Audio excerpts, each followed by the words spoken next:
All righty, let's gather back here.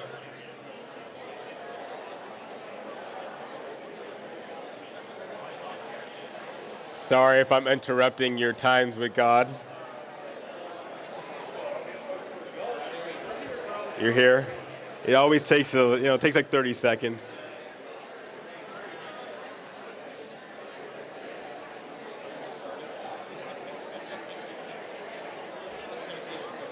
It's tough.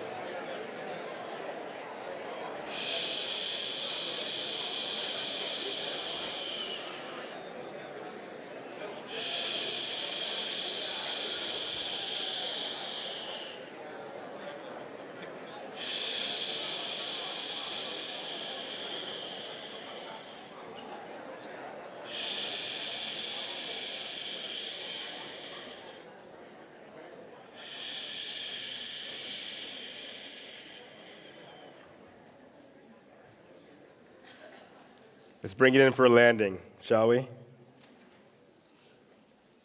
Matthew 26 says this. Then Jesus went with his disciples to a place called Gethsemane, and he said to them, "Sit here while I go over there and pray." He took Peter and the two sons of Zebedee along with him, and he began to be sorrowful and troubled. Then he said to them, "My soul is overwhelmed with sorrow to the point of death. Stay here and keep watch with me."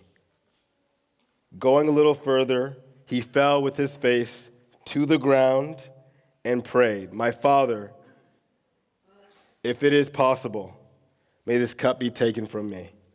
Yet not as I will, but as you will." Then he returned to his disciples and found them sleeping. "Couldn't you men keep watch with me for 1 hour?" he asked Peter. "Watch and pray so that you will not fall into temptation. The spirit is willing, but the flesh is weak." Jesus didn't just talk the talk. Unlike the Pharisees, right? He also walked the walk. He wasn't one to say, "Do as I say, not as I do." He did it. He's modeling it right here in his toughest moments, deciding if he should go to the cross or not. And he's going to God asking him for something. He's like, "Please, I don't want to do this. I don't want to sacrifice my life on a cross," which is totally reasonable. Completely reasonable.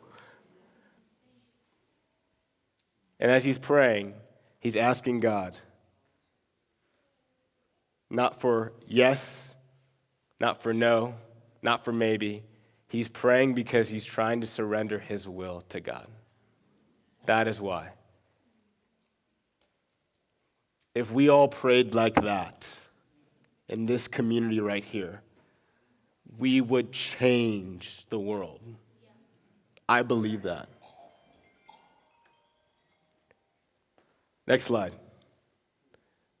I love this quote, and then I'll close with the passage from 52 Weeks of Jesus. It says, "The minister of the future must be rooted in God's love and practice contemplative prayer, because they cannot give what they do not have." When they use the word minister, it just means anyone who's committed themselves to being a Christian. So that's everyone here. It's not just the people on stage, right? We're all ministers.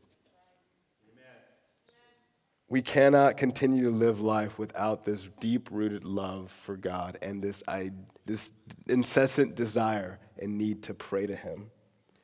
That's where we get our energy from. That's where we get our life from. We cannot give what we do not have. We'll pray for communion after this passage. It says this in 52 Weeks of Jesus, which is the book that we got this topic from. "When you surrender your will to his will, you find that prayer changes you. Your prayers will change as well. That is why getting into the secret place every day and surrendering your will to his is so important. Don't ever leave the place of prayer until you are fully surrendered to Jesus Christ. Without surrender, nothing will change in your life. Nothing will change the perspective of your life. Nothing will change the purpose of your life. Nothing will change the priority of your life. Nothing will change it like completely being surrendered to his will. You will never experience the power and joy of prayer until you are willing to fall on your knees before the living God and to do his will. Let's bow our heads and pray for communion. Dear God, thank you so much for bringing us here. Thank you for giving us this chance to be focused on you. And as we take communion, which is the bread which represents your body, and the juice which represents the blood that your son spilled on the cross, I pray that we can remember that this is about you. There's nothing more than what I want to communicate than this is all about you. I pray that we can remember this, we can feel it, we can experience it, and we don't just come to church to show off our godliness, but that we actually experience godliness, which happens directly with you. I pray that as we take the communion, we remember the sacrifice of your Son and how he exemplified this on earth. Let us follow in his footsteps. Let us surrender to your will. Thank you. I love you, and I pray these things in your Son's name. Amen.